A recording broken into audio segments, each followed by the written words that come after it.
The doors to the Viridian tea house are open once more. Hello everyone, I hope you're doing well today. So I have a little bit to talk about, and let's see, do I have any news? I don't think I have any news, so I think you guys are pretty much caught up with what's going on with the tea company. And oh, actually, I do want to talk about this novel that I'm working on. I had no plans for it. It just kind of happened. It started with an image in my mind of an older white man dressed like a bohemian sitting on a bench in a park. And from there, the novel Louis and Estelle has been going crazy in my brain. I've been writing longhand, and then after a week or two, I'll transform it to my computer and I'll just type it all out. And I really, really like the story. It deals with three central characters. You have Louis, who is a 60 some odd painter, bohemian, free spirit, whose wife committed suicide. And then you have his daughter, Frances, who is 40 something and a well known published author and very much a private person. And there's something else about her too, which I won't go into. And then there's Estelle, who is a 60 something year old Black woman with long gray hair, and she is a baker. She loves to bake. She found her purpose later in life, but she found it. So from these characters, this story has just grown exponentially, and I can't wait to see what happens at the end, because I have no idea. I've written a couple of notes down more about the characters than the actual story itself, but I will say that the novel revolves around a bake-off. So I just got to the point of the bake-off, so I'm very curious to see what characters are gonna come out and talk to me as I'm typing. So, but yeah, that's the only news I have for today. So let's get to the book portion. And I'm actually lowering my voice because this particular author has made me see the world in a completely different way. I've seen his perspective and it makes me want to be quiet. It really does, and just more reflective inward. I mean, I already do that, but this author, I just stumbled upon him by accident, and ever since this one book, I just want to read everything he's ever written, which I think is about 3 or 4 books, maybe 5. So I'm talking about the Norwegian, I think he's Norwegian, yes, he's a Norwegian author, Erling Kagge, and author of the book Walking, and also Silence in the Age of Noise. And these 2 books have just made such a profound impact on my life recently. And before I go into the books, many thanks to Denver Public Library for having these books. Y'all rock, y'all really do. So I'm gonna start with Walking, and I'll just read the dust jacket for you.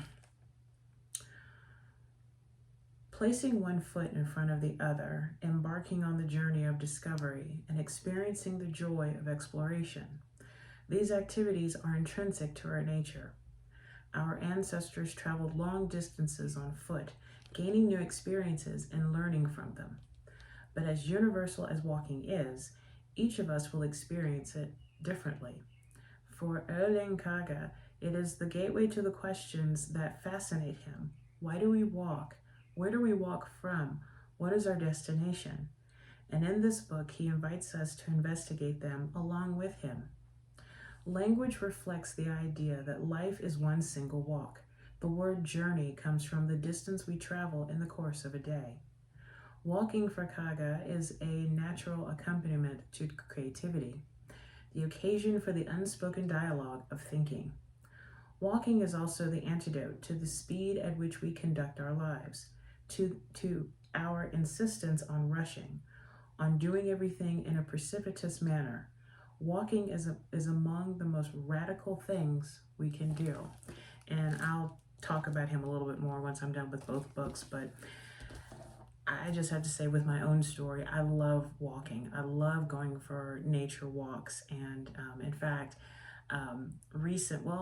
Some years ago, a woman I knew back in Memphis introduced me to Shinrin-yoku, which is the Japanese art of forest bathing.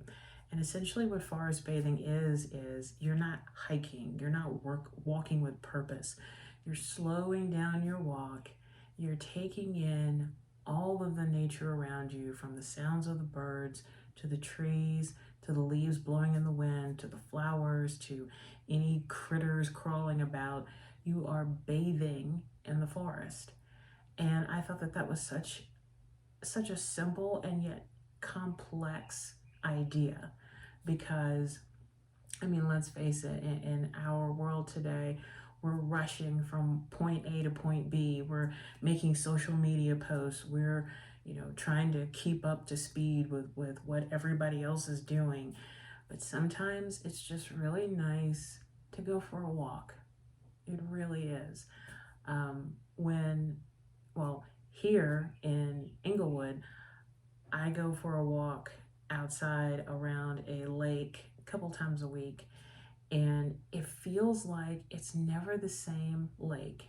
There's always something that's different, from seeing the geese, from seeing the different birds, the kingfishers and cranes and herons and turtles and snakes. Haven't seen a beaver yet. No, did I see a beaver? I think I saw a beaver once. Frogs, and watching the seasons transform, just that little nature path. But I enjoy it. Sometimes I'm caught up in a conversation with my boyfriend and we're debating philosophical questions or ethical questions or whatever. And then sometimes we're just very quiet. And as he's walking the dog, I'm just soaking it all in. I'm taking it in. I'm forest bathing. So with Erling Kagge's book, Walking One Step at a Time, he is very much into the radical concept of walking. So let me read a passage from the book for you. Let's see. I have no idea how many walks I've been on. I've been on short walks. I've been on long walks. I've walked from villages and to cities. I've walked through the day and through the night, from lovers and to friends. I have walked in deep forests and over big mountains, across snow-covered plains and through urban jungles. I have walked bored and euphoric, and I've tried to walk away from problems. I have walked in pain and in happiness. But no matter where and why, I have walked and walked. I have walked to the ends of the world, literally. All my walks have been different, but looking back, I see one common denominator: inner silence. Walking and silence belong together. Yeah, they do. Silence is as abstract as walking is concrete. Before I got a family, I never wondered why walking was important, but the kids wanted answers. Why do we have to walk when it's faster to drive? Even adults had questions. What is the point of moving slowly from one place to another? Until now, I have tried the obvious explanation, the one you turn to because it's quick and easy and the opposite of the essence of walking, which is slowness. I explain that he who walks lives longer. The memory sharpens, the blood pressure falls, your immune system gets stronger. But each time I said it, I knew it was only half the truth. To walk is something much larger than a list of advantages you can read in an ad for vitamins. So what is the other half of this truth? Why do we walk? Where do we walk from, and what is our destination? We all have our own answers. Even if you and I walk next to each other, we can experience the walk differently. After having put my shoes on and let my thoughts wander, I am sure of one thing. To put one foot in front of the other is one of the most important things we do. Let us walk. And just that one passage, that is very much many of my reasons for walking. It's like, yeah, everybody knows the benefits of walking. It helps with your blood pressure, it helps with your memory, it helps with your heart. It's low impact exercise, but yet it doesn't cost you anything. All it costs you is just putting on your shoes and going outside. And He even states in the book that don't let rain or snow or bad weather, okay, aside from thunderstorms and tornadoes, but don't let that deter you from walking, because actually walking in the weather does help you in so many ways.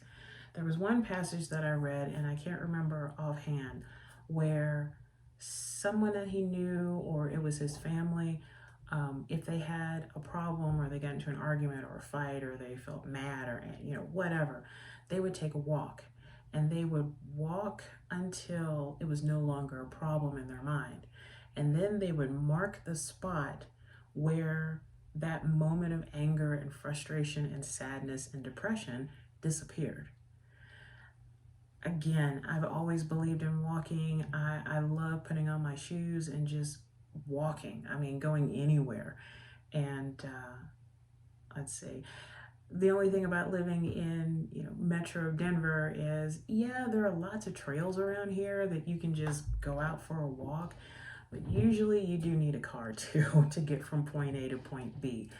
But I do like the fact that there are, and it's not just here, there's so many walking trails from, right in the middle of a city or a town to out in the forest or in the mountains. It's just, I think this is a walking friendly state, very much so. And I love seeing people walking around here. And it's another thing too, when I lived in New Orleans and when I lived in Memphis, certain places you would find people just walking, talking with friends or by themselves with their earbuds in, or no earbuds, but just taking in the world around them. It's very much it's a form of meditation in a way, but it's very beautiful. And thanks to Erling Kagge's Walking One Step at a Time, this is quite a beautiful, beautiful tribute to walking. And it receives 5 pots of tea from Viridian Tea House. Now, the second book, Silence in the Age of Noise. This is the cover again. I'm going to read this dust jacket for you. What is silence? Where can it be found? Why is it now more important than ever? In 1993, Norwegian explorer Erling Kagge spent 50 days walking solo across Antarctica, becoming the first person to reach the South Pole alone, accompanied only by a radio whose batteries he had removed before setting out. In this book, an astonishing and transformative meditation, Kagge explores the silence all around us, the silence within us, and the silence we must create. By recounting his own experiences and discussing the observations of poets, artists, and explorers, Kagge shows us why silence is essential to our sanity and happiness, and how it can open doors to wonder and gratitude. Again, this book touched me so deeply, and in our modern world, everything is just noise. You're listening to videos, or you got your earbuds in, or you're playing your playlist. And because of this book and just my own observations, I wonder, are we afraid of silence? I mean, how many of y'all will sit on your couch or in your office or in your bed and there's no noise? How many of us can actually do that? From what I understand, and from this book, not a lot of people like the silence because it feels oppressive or scary, like a horror movie or something like that. But I wonder for myself, is it because I can't be with myself? I can't embrace the silence for just it being silence, that I have to have some kind of noise or white noise or what have you. But let me read a passage from the book.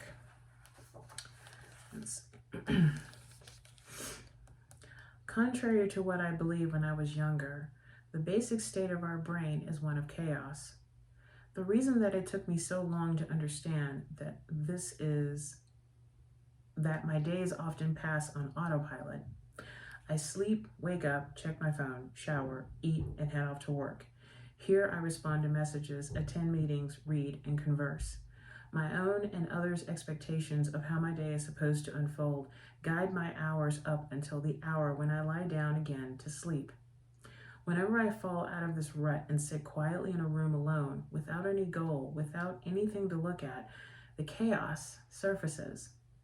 Like for me, my brain is always on, and if I'm sitting in a quiet room, it's like, oh goody, let's remind her of memories from 10 years ago, and it's like, wait, what? Why can't I just enjoy the silence? It is difficult only to sit there. Multiple temptations surface. My brain, which functioned so well on autopilot, is no longer helpful. It's not easy being idle when nothing else is going on. It is quiet and you're alone. I often choose to do anything else rather than to fill the silence with myself. I have gradually come to realize that the source of many of my problems lies precisely in this struggle. Of course, I am not the first person to have such thoughts. The philosopher and boredom theorist Blaise Pascal promoted this type of exploration as early as the 1600s. All of humanity's problems stem from man's inability to sit quietly in a room alone. So a discomfort with being alone, holding one's tongue, and simply being did not start with the advent of TV in the 1950s, with the coming of the internet in the 90s, or with smartphones. It has always been a problem, and Pascal was probably the first to write about this feeling. The constant impulse to turn to something else, TV series, gadgets, games, grows out of a need with which we are born, rather than being a cause. This disquiet that we feel has been with us since the beginning. It is our natural state. The present hurts, wrote Pascal, and our response is to look ceaselessly for fresh purposes that draw our attention outwards, away from ourselves. Of course, such opportunities for interruption have increased dramatically over the last century, a trend that seems set to continue. We live in the age of noise. Silence is almost extinct. I'm not going to read anymore, but you pretty much get the idea. Again, for myself, I find it really hard to be in a quiet room. I have to have like nature sounds, or if the window's open, I can hear the birds, and there's a house that's behind us that has a chicken, the cars that are driving up and down the street, but actual silence where you don't hear anything and you're just in the room with your thoughts. It's kind of hard to do that because with the way that our brains are set these days, there's like, oh my gosh, I forgot to get milk today, or oh my gosh, I have to run to the library, or I can't believe we got into a fight about that, or I can't believe that I'm still thinking about that time I yelled at so-and-so 20 years ago. It's chaos and it's noise, but silence in this day and age is like rare, kind of like gold or precious metal. So when you do find it, what do you do with it? Do you come up with some way to add noise? Do you shy away from it? Do you run away from it? Do you get angry with it? Or do you just embrace it? And with Erling Kagge, he embraced it. And reading this book and also reading Walking, it has greatly transformed his life.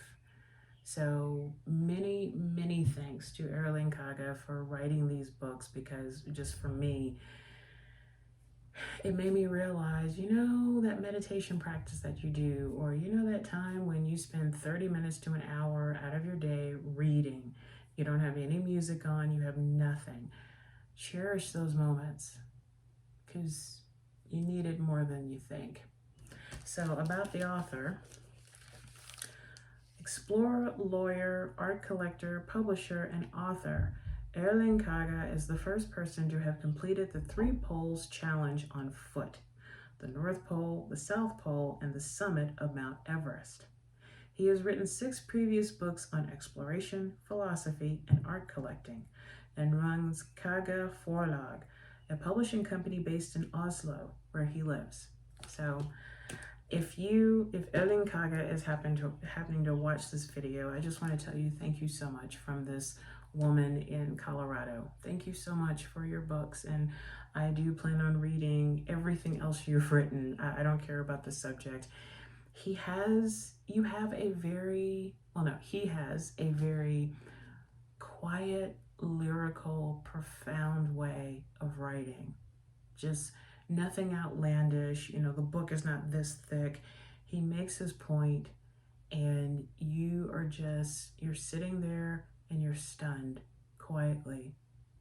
And then hopefully, if you read either Walking or Silence, that you will put your shoes on and just go for a walk in your neighborhood, or go to a forest and find a trail and just walk, and then embrace that silence that comes with it.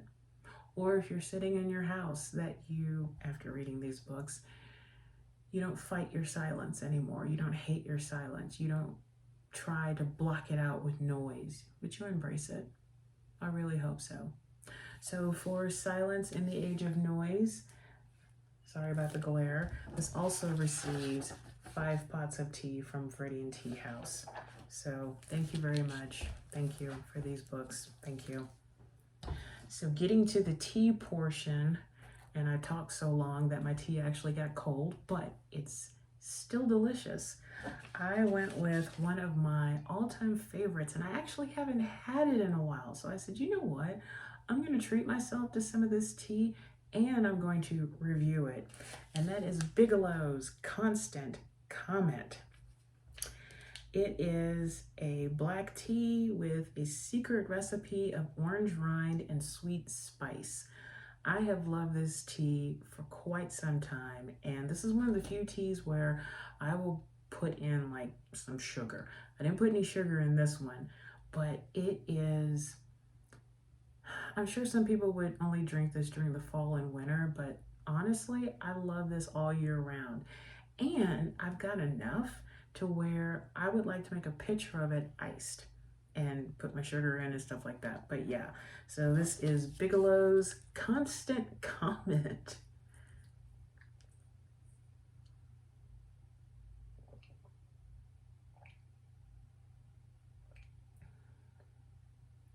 Absolutely delicious. I mean, it really is delicious. And you know, like with my tea company and other tea companies out there, sometimes the simplest blend is just the one that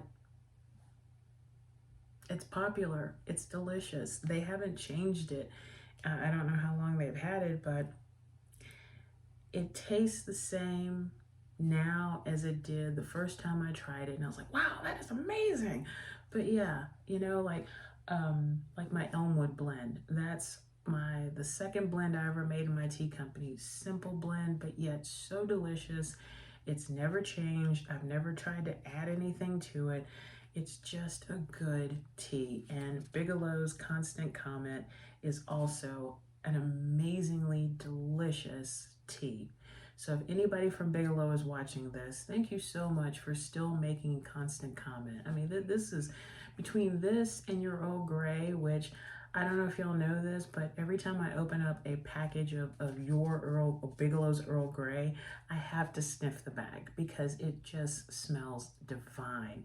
And I did that for Constant Comment too. It smells very fall and winter, but it's also it's just a good black tea blend. It truly, truly is. So again, thank you so much.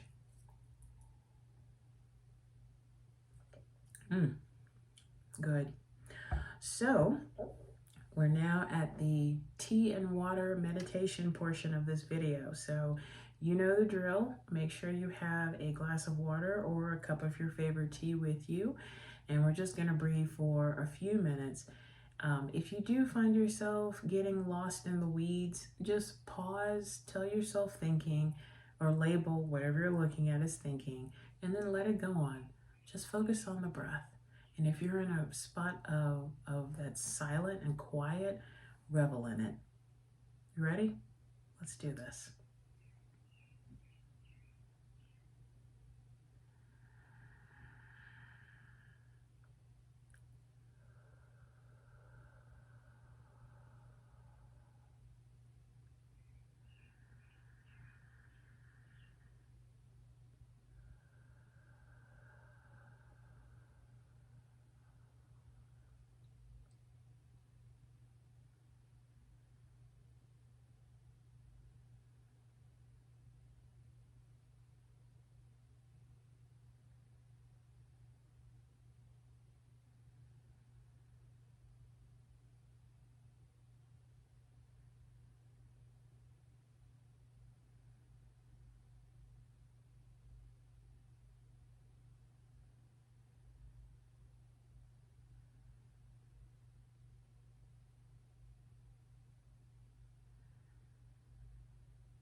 And now let's end this brief meditation with a deep breath in through the nose and out through the mouth.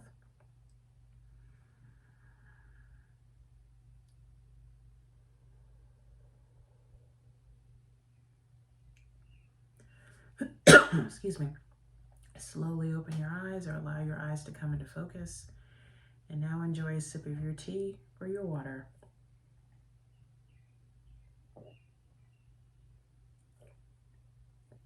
So good. Well, many thanks to the folks at Bigelow Tea for creating such fantastic blends. Thank you so much. And I'm so glad to be drinking Constant Comment today. And also many thanks to the Norwegian Renaissance man, Erling Kagge. Thank you so much for your 2 books of Silence and Walking. Thank you so, so much. And as always, thanks to you guys for watching these videos. If you like what you see, please give it a thumbs up, give it a comment.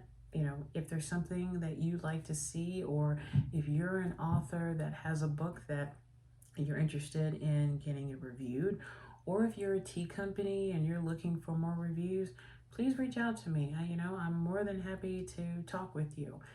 But until then, and until our next video, take care of yourself and each other. Raise your bibliophile octopus mug high. And always remember that to drink tea is to enjoy life. I'll see you really soon. Bye for now.